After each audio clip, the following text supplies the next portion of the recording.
Hello and welcome back to the channel. The second test match between England and West Indies has just concluded, and for once it was actually a test match that lasted more than 2.5 days.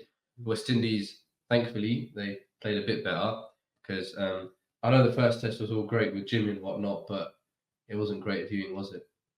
No, the first test match was a bit of a bad test match when you look at it in terms of entertainment value. I mean, it was a one-sided test match, and no one really wants to watch that. I mean, much better game of it, but in the end, still a fairly dominant win for England. So, do you think it was the change of conditions? Obviously, Trent Bridge a much better batting deck, faster outfield, or was it the fact that West Indies just had, I know it's one test, a full test match under their belt, although it was 2.5 days, that now when they went to the second one, they were more sort of up to pace? I mean, I think part of it is more to do with just the West Indies they couldn't get worse from there. I mean, I don't mean take away, but what I mean is they could have, but not really. You don't really get worse than losing by an innings than 186 runs. fair enough. But I mean, as in, I think there's a bit of they showed some character, really. I think that was the main thing. I think they really kind of showed, maybe they aren't on the top level yet, but I think they really showed they have some talent, and talent which me and you both thought was there. Of course, we've seen it before. Yeah, but it just a lot of English viewers in particular has not been seen. I think they just kind of showed that character and the talent that is there in elements, just how it can be brought out into its potential. Of course, as we spoke in the last episode, yeah, you could tell that the West Indies hadn't played a test match for a while at Lords, but even though it's only just one game, you can still see the massive difference that extra preparation had, which obviously raises questions about why they couldn't fit in more and whatnot. But we've spoken about that all before. So let's start with the test match. Batting first, the West Indies won the toss and chose to bowl on an absolute road and put England in. Was 416 a decent score? About par, you'd say, or what do you think? It was about par. I think it probably would, in an ideal scenario, got 550 near 600. I think the West Indies would have been aiming for something like bowling them out around early 300 would have been a success for them. 350, yeah. So in the end, you think 416 was a par score? It's a par score, but I think when you look at how many players got in and how many players got out, really English, let's push on. I mean, Stokes and what's his name? Duckett both got mid and low 70s. I mean, Duckett started like he had a place to be, which I think he almost did, to be fair to him. But yeah, he flew up to 70. What have you made of Duckett's early cricket, test career, his comeback of it? Yeah, I mean, the thing with Duckett is he's a really ugly batsman as such. What do you mean by ugly batsman? In terms of the way he plays his shots, he has a lot of things which technical coaches probably would agree with. Of course not. But in terms of his output, I think his output, you can't really deny. He's averaging touch over near 42 now? Yeah, just over 40. Just over 40. I mean, it's a good average. I mean, you compare that to people who say it's better, and Crawley averages what, mid-30s now? Yeah. Mid-30s? I think Duckett's been undeniably good for England. And he's certainly someone who me personally would back in for the foreseeable future. But there's also tougher questions to be asked about how well he'll do in conditions such as Australia and South Africa, as even in England, he looked to struggle against their pace attack. Having limited success, just not. Of course.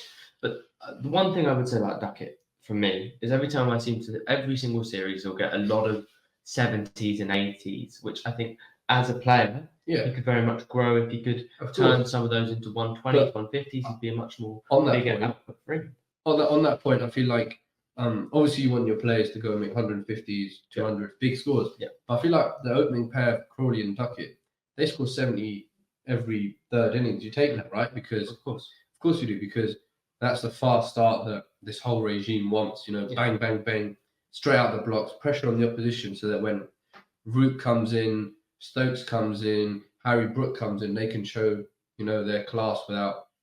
Well, in the days when Joe Root used to come in basically the second over. So that's a success, is it not? Oh no, I'm not by any means saying it's failure. I'm just saying I think that's an area for him to possibly do better in. I say with Crawley, to be honest. I mean, that India series for Crawley is a prime example of that. But I think They had a ridiculous stat, didn't they? Have like 8 consecutive 50 partnerships in a row in India. In India, they did. But then literally the new ball would be the best time to bat, and it almost looked like that in this Test match because once the lacquer came off, it swung so much more, and the West Indies seam attack was actually alongside the batting was much more impressive. Jaden Seals looked sharper. Shamar Joseph looked much better, even though he's still cramped up a bit. Holder, they all looked like got the ball swinging. They found their lengths. They found just better rhythm, which obviously comes from an extra week of playing red ball cricket. Yeah, that's the thing with Shamar Joseph. I mean, he's clearly probably one of the most talented bowlers in the world right now. Yeah, but just the lack of cricket in the first half, which I thought was really, really evident. I thought they bowled well in patches. I mean, they bowled well. I mean, it's a flat, hard one. So really, whether the fact England scored 400 is maybe not. It probably is quite a good job that it didn't go on for 500, and I think you can give them a lot of credit for that. But again, I think they probably lost the Test match at the back. In the second innings, but we'll get to that after. Talking about the first innings, big scores for England. Ollie Pope, 120. Yeah. What did you make of that? First Test 100. Second he's got at Trent Bridge. You got one last time against New Zealand. 180. That was it. You got 180 at Lords. So his first big score since back in India, is it not? Yeah. He's one of those where I think while watching you said he's one of those batsmen where he scores one of the best hundreds you'll ever see, and you think, oh my god, this guy's great, and then he'll quietly not do anything for a while. But is that an issue, or is it not when you've got another middle order of Pope, Brook, and Root? The thing with Pope is he nearly averages about 36 now. Okay, which is fairly decent. Yeah, but it's a player like him. The question isn't if he could make it at Test level. The question is how good can he be? How consistent can he be? And I think for someone like Crawley or Duckett, so put this way, we'll put him into two categories of bat. There's Crawley and Duckett, who are high risk, less consistency, but on their good days they are they change games of cricket. Not saying that Root and Stokes and Pope won't do that, but is Pope more in the category of the Joe Root type of batter? Obviously, that's a high standard to be at, but the Joe Root, Harry Brook type of batter where there's a lot more consistent runs just because they have the ability and the technique to churn it out more regularly? Or do you not think Pope has reached that technical and maybe mental ability yet where he can consistently churn out runs like the two Yorkshiremen in the middle? I don't think he has the mental ability yet. I think he's still quite young, and I think isn't he the same age as Brook? He is the same age, but in terms of mental maturity, all right. But he's also been in the Test cricket for a lot longer. He's played nearly 40 so it's got to be something now that you've got to say it must be. Where is that next step of development for Pope? The next step of development for him is almost just him stat padding every game and winning a home series. In my opinion, him pushing up that average, ruthlessness. Ruthless and becoming just reliable. The problem with Ollie Pope is, I just don't quite think he's reliable enough for England. You don't look at the England team. If England are chasing 300, you don't look at Pope and go, Pope's going to be the man to get winning the game. You just don't look at it. You look at the openers. You think the openers will get us off to a good start. We can almost rely on them to get us off to a good start. And then Pope and Brook will score the runs, and Stokes might help out. No, Stokes will save us if we need to. Yeah. That's how I look at the England team. I don't look at someone like Pope and go, Pope is going to win us this game. Pope can win us this game. We all know Pope can win us a game. He did that in India. He has the talent. He has the ability. Maybe a few technical issues with his head falling over, as we say. Yeah. But I said it is into my huck. But it's just him being able to solidify his spot and go, this is my time, I'm going to own this. And him doing that on a bigger scale. I agree with all that, but it feels like we're being a bit harsh on the guy who's just scored a very fine 120, albeit on a flat wicket against. But the point is with Pope, it's not a question of if he can do it. It's how often. Like an innings like this from Pope is what he can do. He can do it on a regular basis because he's good enough. We all know he's good enough. Obviously, Pope has got he got 120 in the first innings. A couple of others chipped in. Stokes got 60 odd, didn't he? 70, that was it. Brook got a quick 30. Root didn't get any. Duckett 76. Obviously, Duckett 70. But then the West Indies came out, and having seen their batting at Lords, we were thinking, 420 could be quite a lot here. You could quite easily see the West Indies bundling out for 200, and this being another very short Test match, which would have been a shame because the crowds were full. Great sunny day, everyone was there. It was a nice occasion. But the West Indies, they stood up in that first inning. They even took a lead at the end. They finished on 450 odd, didn't they? The big story was obviously the two Dominicans, Kavim Hodge and Athanase. Yeah. What you made of those two? Like I said, I mean, after I butchered his pronunciation of his name. Yeah. But I think some Athanase shaped up very well. I mean, like I think both of them shaped up. Hodge as well. They're a lot different to Craig Brathwaite. Yeah. Craig Brathwaite's obviously he churns them out somehow, but his crabby nature of poking about, which you can see why it could be effective at times when the West Indies' batting hasn't been the most reliable. But you look at Athanase and Hodge, and you can genuinely see technique, talent, timing, good shape up, and the ability to play shots. Because Hodge and Athanase, excuse me, Athanase, as they both said during their interviews and whatnot after the game, they're facing Mark Wood at 97 miles an hour. And one of them got 80 and the other's got his first Test 100. That's no easy feat. They did stand up. Although the pitch was favourable, it's still a Test 100 you have to score against high quality bowling. I mean, I think Mark Wood bowled extremely well in that. Unlucky. If we quickly touch on that, Mark Wood's probably bowled one of the quickest spells. It is the quickest. The quickest spell of all time. Right? No, the quickest spell of an Englishman. Sorry. Of an Englishman at home since records began. So such a weird record. No, but it's pretty quick. Yeah, what he bowled in 97. His first, I think, in his first 3 overs, the slowest ball was something like 92. And that's what a fully fit Mark Wood does, and we saw it last year. But back to the West Indies. I mean, Hodge isn't technically the one who has, I think, the best record in first-class cricket in general. Don't get me wrong; it was a fantastic 100. But I think there is the talent there. Okay. It's the level of West Indies cricket, and the pitches in West Indies first-class cricket aren't favourable to batting, really. Yeah. I mean, they're quite poor pitches. Not favourable to batting. It's just it's not favourable to most stroke play. Yeah. Which is why you can see why batters like Brathwaite might have a better time than others. Because he hangs around. Of course. Yeah, it's like back to Gunstreet. But Kavim Hodge, he's actually quality. He scored runs in Brisbane, and so did Athanase. So clearly these are two for the future. This isn't straight out the blue. They have been building up for a while. They have looked at these two and said, we've got something to work with. And I think the West Indies have to do that. There has to be some faith there. Yeah. If they continue... Otherwise, it'll just be a continuous cycle of play Test match and then get spotted, go to the IPL, and then you bring in new kids all over again and you start again. So it's about how much can they keep these players interested. I think it's also to do with the fact these guys, on the whole, haven't played that much first-class cricket. I think Hodge has played more. Yeah, he's quite old. He's older. He's a lot older, yeah. But these guys haven't played much first-class. A lot of these are quite young. If they get an innings like 80, even one of them in a 3-match series, it shows they can do it, and they should be back for a long period of time. It's just the consistent chances. They've got to keep giving them because... So basically got to prepare to do what England have done to Zach Crawley and gone, yeah, we don't care if you average 25 for 5 years. You are a Test cricketer. You are a Test cricketer ability. Yeah. You're going to come good. We know you're going to come good. I don't care what the media says. We're going to keep backing you. Hope it's going to turn good. And have that faith in them, because otherwise it's going to be this consistent cycle, which has been the demise of probably one of the best nations of all time, which is very sad. Yeah. Oh well. Obviously Holder got a few. He chipped in. De Silva came in, smacked it with the tail. That was fun to watch. Yeah, I like that. That was quite fun to watch. They got 450. He got 80, didn't he? Yeah.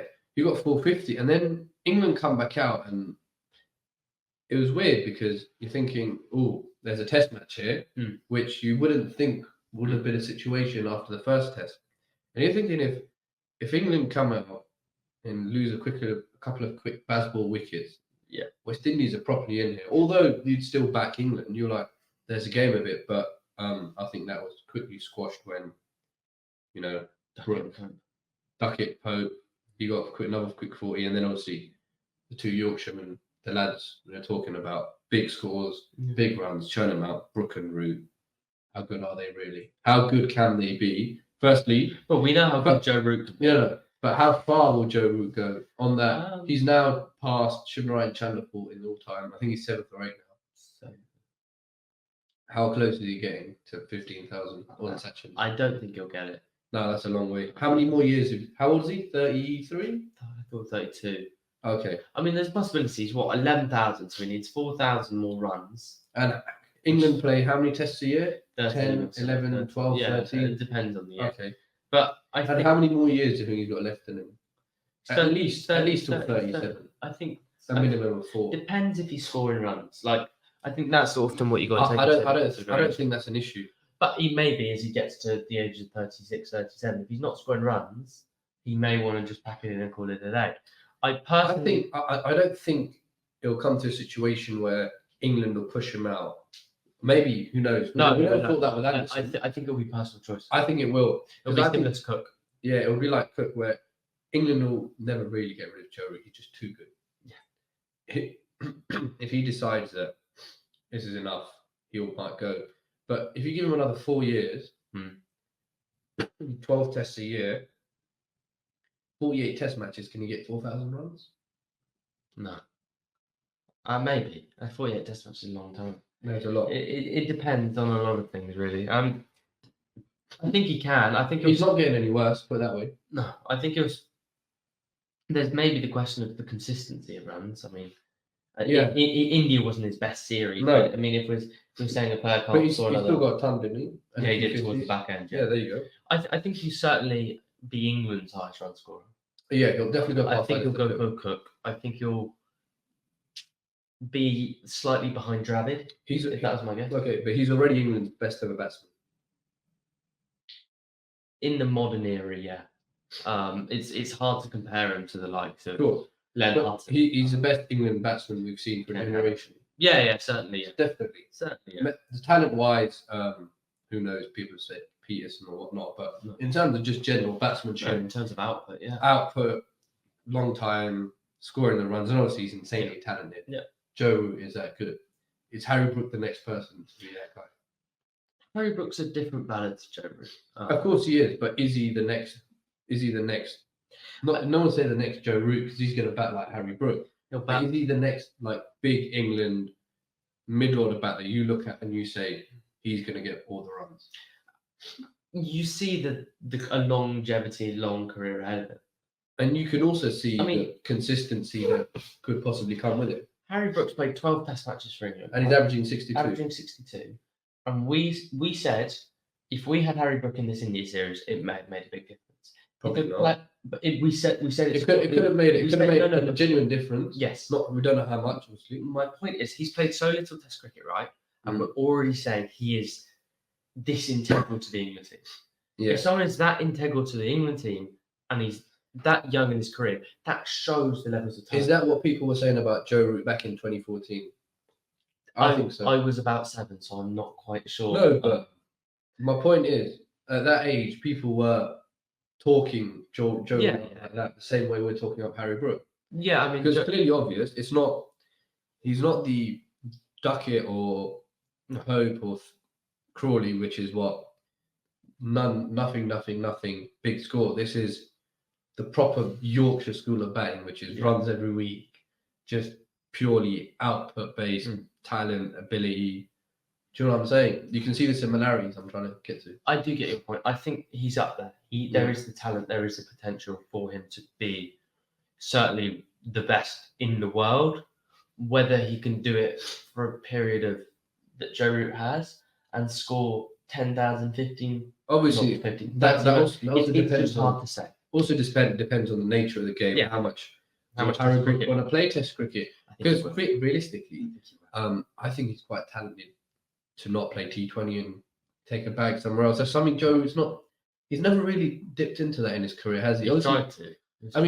Every now and again he's gone to the odd league and whatnot, but Joe has been England's best Test batter, and that's been his main role. Best batter.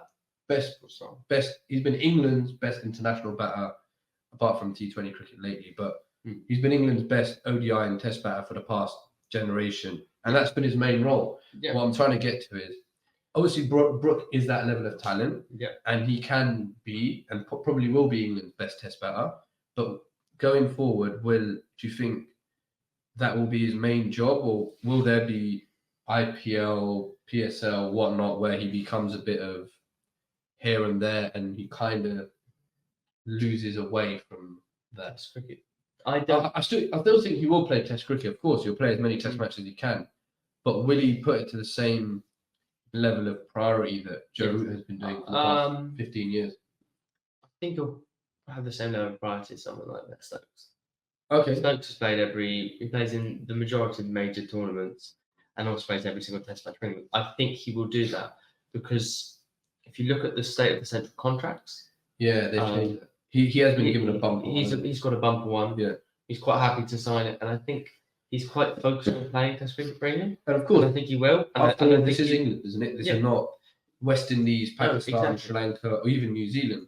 They are going to be paid very well to play Test cricket for England. Was it 150k at all? I don't know, but they will not. Obviously, the IPL will still always be more money. Yeah, but they won't be looking at it where they're like, I'm losing out massively financially, are they? They'll be well taken care of. I think Harry Brook, England, if there ever is the threat of that, maybe there will be as he gets older. As he gets to maybe of course mid-30s. But he's got a good put it this way, for the next 10 years, he could put his name down and say, I am England's best batter. Yes, I think he could. And there's the potential still for someone like Ollie Pope, like we said earlier. But we need to see a bit more. Yeah. I mean, even Duckett and Crawley are quite young. I think Duckett's getting on a bit, but Crawley, but you get my point. Crawley's future captaincy material. He's pushed into leadership roles. I mean, I give it to Brooke. Yeah. That's another thing. But that's the question for 5 years. That's another question, isn't it? I think we're quite happy with our captain. Yeah. But we'll leave that as for now. We'll move on. So England set what? How much did they set the West Indies? 385 to win. 385. They started all right. 385 was always a lot. Still a flat pitch. Started all right. I thought they'd get closer than they did. I thought it was. I didn't think it would happen all in one evening. It went very quickly from 62 for none or 61 for none to 140 odd all out. Part of me does worry with this West Indies side. Is without Kemar Roach, they lack leaders in that side. Jason Holder's played enough cricket though. But Craig Brathwaite has as well. But that's 2 players out of 11. Yeah. It's not guys who are there. They haven't played enough Test cricket yet as a batting unit. Put it this way, James Anderson, I know he just retired with 180 Tests, but I think he's played more Tests combined than ever in that West Indies possibly squad. Yeah, probably. Yeah. Or close enough at least. Played what, 184? Obviously, that's an insane example. Yeah. That's my point. Probably Joe Root's quite close to that as well. Yeah. He's played 120. You combine Joe Root and Ben Stokes, they probably have. Easily. Yeah. You can see the lack of. So a lot of the time with teams like this is when they don't have that sort of experiences, their good times will still be good, but their bad times will be really bad. And it was always a worry that if England got on a roll, they would crumble in a heap. And it came through Shoaib Bashir. Somerset didn't want him. I mean, obviously they want him, but they prefer Leach, understandably so. Yeah, I mean, Leach's been their man for the last 10 years. Yeah, but he's also been England's man for the past while, but injuries and whatnot, and they made a decision that they want Bashir, which you can see why, looking at the raw qualities, the height, the dip, the turn. And I think, obviously, his first tour was India, where he did have spinning conditions, but it wasn't really even turning that much at Trent Bridge. There was a bit of turn, don't get me wrong. Wasn't ragging square. He actually had to work for his wicket. And at the end of the day, if you saw the interview, it was actually quite insightful. He was speaking about how he had to set up different batters because it wasn't like they were just prodding him back and getting cleaned up. He had to come around the wicket, get the lefty. Jason Holder took a proper liking to him. 6'8" Jason Holder kept taking a big step down the crease and just plonking him over his head for 6. He had to change his conditions, and Ben Stokes, the skipper, was very, very pleased with what he saw. He literally said, this is why we picked Bashir. We know he's young and he's got the raw qualities, but it's not just the raw ability of able to turn it miles. He's also got the mentality and the brain alongside it to set batsmen up, to work them out, to use conditions, etc. So is that pretty obvious why he's going to be England's number 1 choice spinner for a while to come? Yeah, I mean, Bashir, he's still quite raw as a player. He's 21. He's 21 and played, what? 10 first-class games, 11 maybe? Slightly more now. He played 8 before he made his debut. He's probably what 20. 20 at a push. Yeah, which is not a lot. He was the youngest. I think there have been 6 fifers under the age of 21 for England. He's got 3 of them. Yeah, I mean, he's clearly a very, very talented bowler. Yeah. I mean, the thing with Bashir will be, in terms of ceiling, his ceiling's as high as any spinner we've had probably since Swan. Yeah. So I understand why England want him. Profiles wise, he's a very, very awkward bowler. He's so tall, so much bounce, and he can genuinely, and he's quite quick, and he can spin the ball. Yeah, there is a lot on offer. Again, you have to give him time. You have to don't expect too much. He will have bad days. People will get a hold of him, and he will go for a bit. And he will not have the mental strength yet to be able to consistently bowl at this peak performance because he's young and hasn't played enough cricket. So I don't really want to be someone who kind of builds him up and says we expect him to be the best now, because no one should expect that. England fans do, but we have to understand he can be as good as any spinner we've ever had. We spoke earlier about the West Indies needing to invest and whatnot. Yeah. But it'll be even, I wouldn't say easier for Bashir, but he'll be much more helped. He'll play more cricket, more red ball cricket. Yeah. He'll be having a lot more practice games and a lot more backing. So obviously not now, don't expect anything now, but going down the line, you can see why he is going to be on that plane to Australia as probably their number 1 spinner in 18 months' time. I mean, I also think he could gain quite a lot by being involved in the white ball squad. Yeah, I'm not sure how much he'll be used. And not played. Yeah, but could be around there. He's around the lots of Aaron Rashid. I know he's a leg spinner, and maybe an aging Moeen Ali. He's probably not quite strong. He'll probably gain a lot of kind of knowledge from that. I think that's quite an interesting move England could take just to develop him as a player. Fair enough. Obviously Atkinson was solid. Yeah, no complaints there. He was all right. Yeah. Wood was quick, as always. But he didn't get as many wickets as he probably would. But he's not always about that, is it? It's just the pure impact that Wood has is unbelievable. Someone you can't. Atkinson was actually very good on a flat deck. He used that wobble seam, kept nipping it back. Plays on Surrey every week. He's used to bowling on a flat deck. Of course.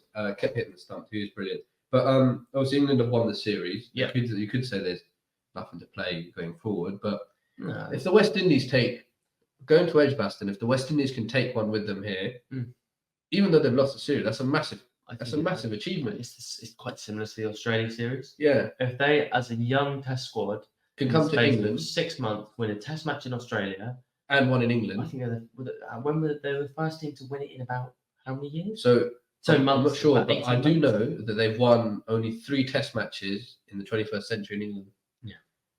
So for this squad to go to Edgbaston, there's still a lot to play on. Obviously, I'm not even speaking about the World Test Championship, which some people care about, some people don't. But both of these teams were near the bottom. England have obviously gone better now, but there's still points to play at. Yeah. And there's still a big Test match to go, because England can put a real statement here, 3-0. But if it's 2-1, the West Indies go to their next series, whatever it is, feeling much, much better. Yeah. And question marks will be around England. Whether, I don't know, somehow someone will find some question mark. I don't know how, but they will. So there could be question marks. There will be something, but I still think there's a lot to play. So I agree. How do you see that going? I mean, it's hard to see a West Indies win. I'd really. Do you think they'll put a fight? I think the same. They will. Like I said, I think there's a lot of character in that squad. I think they will continue. Will they make a game? It's hard to say, because it's hard to say. Who knows? If it's a flat, hard one, maybe. If it's, I trust their bowling to get wickets. Yeah, but I don't trust their batting to get runs if the pitch is favourable to bowling. If it's a seamer, if it's a green seamer, England will just bowl them out without showing Bashir even getting a bowl again. Or a turn, and Bashir might just get more. Who knows? I don't think it'll be a turn. All right. Oh well. Anyway, we'll catch you then. See you later. See you later, man.